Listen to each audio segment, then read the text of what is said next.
First of all, I'd like to thank everyone who's helped me with the research on these nominations, and that would include Reverend Shaw, the pastor here, Sharon Townsell of the church office, Dr. Agnes Williams, a member of the congregation, Mrs. Precious Baldwin, a longtime member of the congregation, Claiborne Benson of the Wisconsin Black Historical Society, and Daphne Barbee Wooten, Attorney Lloyd Barbee's daughter.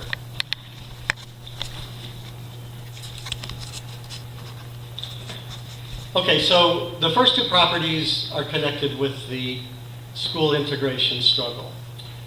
A little bit of background on the Milwaukee Public Schools, and I'm sure many of you here know this story better than I do, and I hope after we're done here, if you have any ideas, suggestions, that you will share them with me. In the 1950s and 1960s, because the housing market in Milwaukee was extremely segregated, that meant that the public schools also were very segregated by race. Furthermore, the policies of the Milwaukee School Board increased rather than decreased segregation. Number one, the school board drew school attendance boundaries so as to keep some schools majority white and other schools majority black. Secondly, as Milwaukee's African American neighborhoods expanded to the west and to the north, and schools on the edge of those neighborhoods attracted more and more black students, white students were allowed to freely transfer out without giving any reason. Black students, by contrast, almost never were granted to transfer to a majority white school. Finally, in 1957, the school board adopted a policy known as intact busing. Under intact busing, entire classrooms of African American students from overcrowded inner city schools were bused to majority white schools that had extra space. When the students got to the receiving schools, the classes were kept separate. They were not mixed with the white students. Generally, they were not given recess at the same time as the white students. And in many cases, these students were bused back to the originating schools for lunch. So these African American students were enduring up to 4 separate bus rides a day under the policies of the Milwaukee School Board. Oops, I went the wrong way. You told me to hear this. Well, in 1962, a young African American attorney by the name of Lloyd Barbee moved from Madison to Milwaukee. And Attorney Barbee quickly realized that the African American students in Milwaukee were getting a substandard education. So in 1964, Barbee and some other people formed a group, the Milwaukee United School Integration Committee, better known by its acronym, MUSIC. And MUSIC was a coalition of individuals and existing groups, like the Milwaukee chapter of the NAACP. There also were a handful of African American congregations that became charter members of MUSIC. And one of those was St Matthew CME Church. The pastor of St Matthew's at that time was a gentleman named Bertram Simon Gregg, B.S. Gregg. And Gregg was also a relative newcomer to Milwaukee. He assumed the pastorate here in 1960 after heading up a church in St. Louis. So MUSIC was organized with the goal of persuading the Milwaukee School Board to adopt an integration plan. And MUSIC had a 2-part strategy. They would engage in direct action protests, marches, and school boycotts. And if that failed to persuade the school board, they would file suit in federal court. And when MUSIC was organized back in 1964, Attorney Lloyd Barbee was chosen as chair of the group, and Pastor Gregg was chosen as treasurer. Most importantly, St. Matthew was chosen as the headquarters for the MUSIC group, which meant that membership meetings, rallies, and freedom schools all were held in this building. Now, one of the tactics that MUSIC adopted, I'm going the wrong way again, sorry about that MUSIC adopted to get their point across was school boycotts. And the first school boycott took place in Milwaukee on May 18, 1964. And music conceived of these boycotts not just as a chance for students to cut classes. They established 33 freedom schools, one of which was held here at St. Matthew's. This was an opportunity for African American students to learn some black history and black culture, topics that were not included in the high school or the school curriculum here in Milwaukee at the time.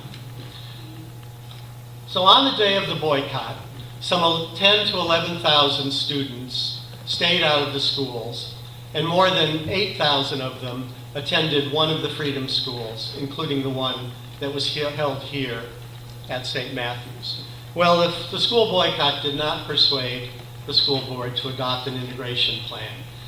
So in 1965, attorney Lloyd Barbee, on behalf of music, filed a lawsuit in federal court. And much to everyone's surprise, that lawsuit endured in the courts for 11 years.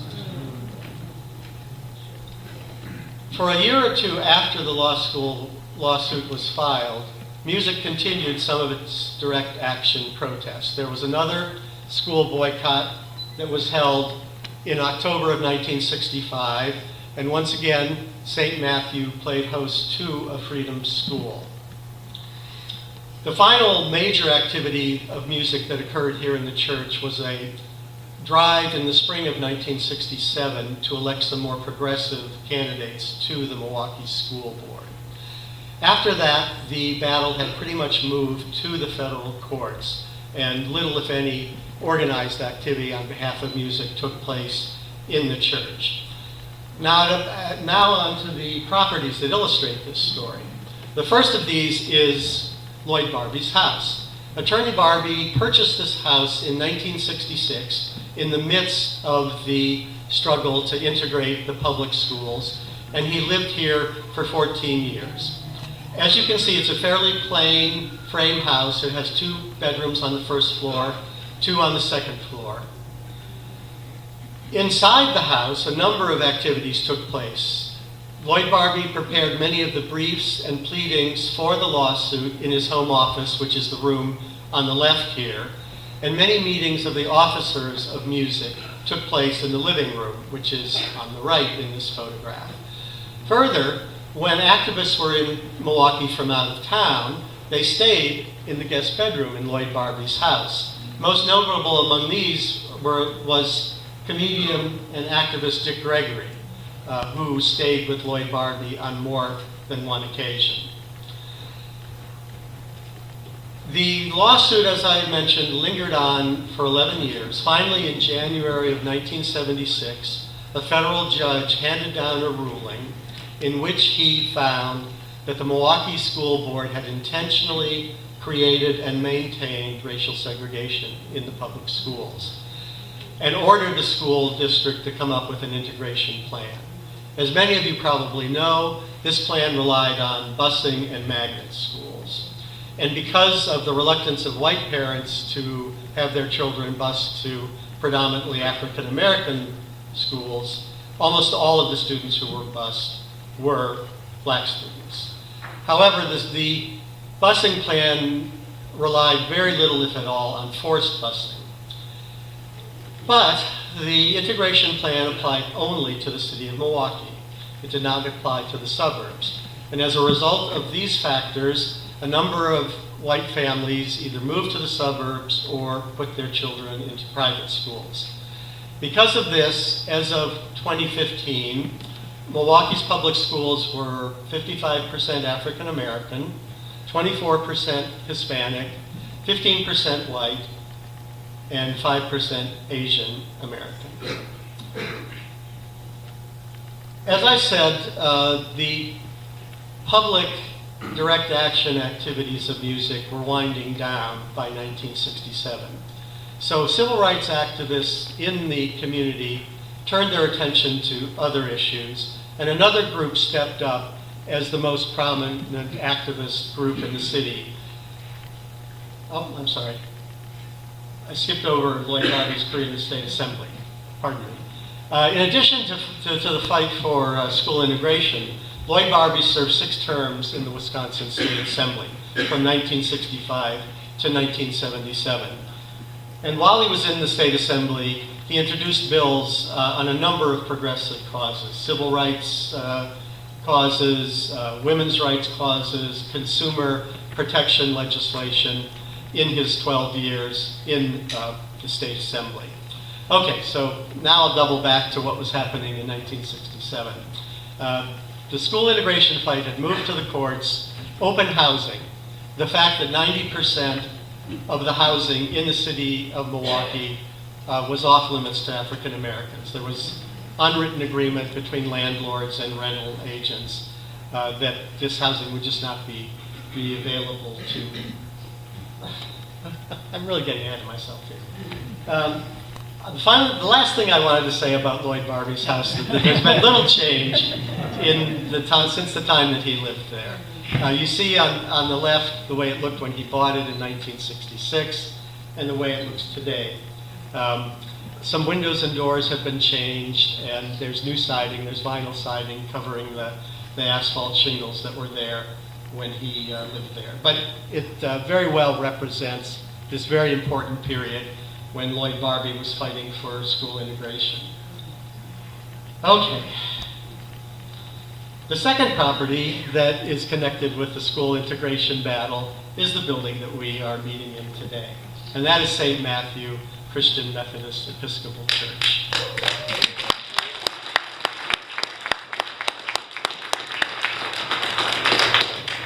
The St. Matthew congregation moved into this building in early 1958. The building was built for another congregation some 40 years earlier. It was Milwaukee's first German Reformed congregation that built the church in 1914, 1915. The architects of the church were of Milwaukee firm Leanhoots and Guthrie. Leanhoots and Guthrie carried on a very active architectural practice from 1900 to 1935. The building that the first German people commissioned accommodated not just worship services in the sanctuary, but classrooms, recreational rooms, and offices. As you can see from the photograph or from attending here for many years, the church is basically in a Gothic Revival style. The design is anchored by the square tower over the entrance. The sanctuary is to the left, and the offices, classrooms, and meeting rooms are to the right. If you've never been here before, please take a look at some of the wonderful stained glass windows in the sanctuary. The ones to your left all have botanical motifs, including my favorite, the one that I'm showing in the slide, which represents corn, American corn and maize. I've never seen that in any other church, and if any of you have some ideas about the symbolism of that, I'd be happy if you would share them with me. The Freedom Schools made use of the Sunday school rooms like this one in the church for the Freedom Schools that were held here. In the basement of the church, there is a dining room and kitchen, and at least one fundraising dinner for music was held in the basement. And the gymnasium in the basement was also used during the Freedom Schools that were held here. So I'm kind of sorry for this confused presentation. Now we're going to jump ahead to 1967, and I'm going to talk about the open housing marches. The Youth Council of the Milwaukee chapter of the NAACP took the lead in fighting for equal access to housing in the city of Milwaukee. The Youth Council was open to NAACP members who were 25 years old and younger. In 1967, the Youth Council asked a Catholic priest, Father James Blythe, to become their advisor. And in this slide, you see Father Blythe in the white trench coat with some of the members of the Youth Council. And to dramatize the issue of open housing in Milwaukee, the Youth Council planned in August of 1967 a march from the north side of the city, which was the predominantly African American part of town, to the south side, which was an all-white, basically ethnic white neighborhood on the south side. And this march took the group over the 16th Street Viaduct. The 16th Street Viaduct, as almost all of you probably know, is one of a number that cross the valley of the Menominee River here in Milwaukee. And back in the 1960s, the river valley was sometimes referred to as the Mason-Dixon line of Milwaukee.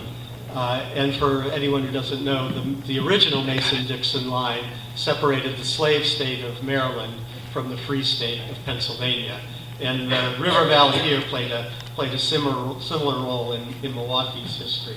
So on that night of August 28th in 1967, a group of a few dozen marchers crossed over the 16th Street Viaduct, and they were met by a crowd of more than 5,000 whites, many of them shouting racial slurs at them. The marchers moved on to Kosciuszko Park on the south side.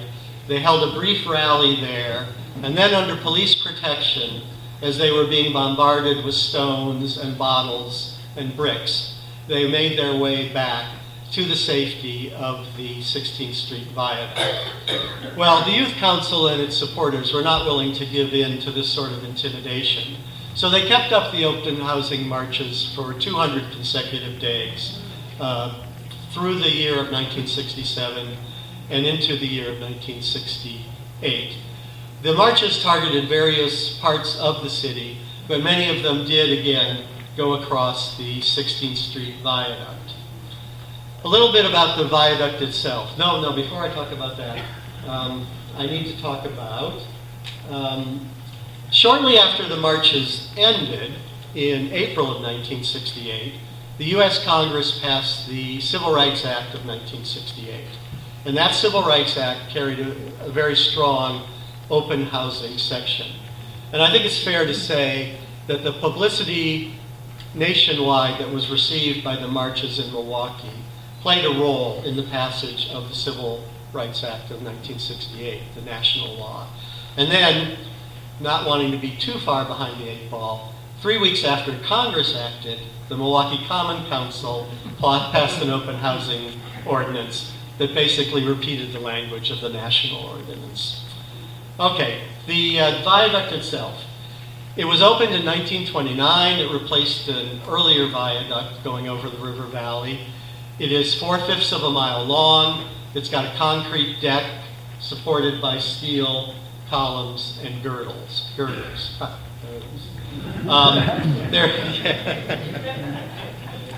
The viaduct has had a few changes since the open housing marches took place in the 1960s.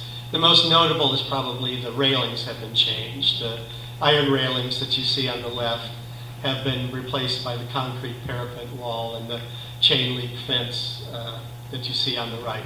But it's the same viaduct in the same place, and it's very easy to imagine those brave marchers in summer 1967 crossing the viaduct.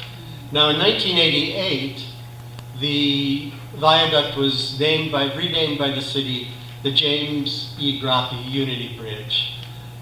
It's kind of interesting, when the open housing marches were going on, the media really picked up on the idea that this white Catholic priest was making common cause with the Youth Council. I actually think the bridge might be better named the NAACP Youth Council Bridge, but it's the James E. Groppe Unity Bridge. Well, I've been very pleased to be able to present these three properties to you today in a somewhat confused fashion, but I think I got the points across. And I want to make one more point, which is echoing on something that was said earlier. You know, the story of the civil rights movement in the American South, the fight against Jim Crow, has received a lot more attention than the fight against discrimination and segregation in the North, in the northern cities. That's partly because the story in the North is not such a happy story, because many of the cities, you know, are as segregated today as they were 50 years ago. But you can be very proud of the role that St. Matthew's played in these very important civil rights actions in Milwaukee in the 1960s. Thanks a lot.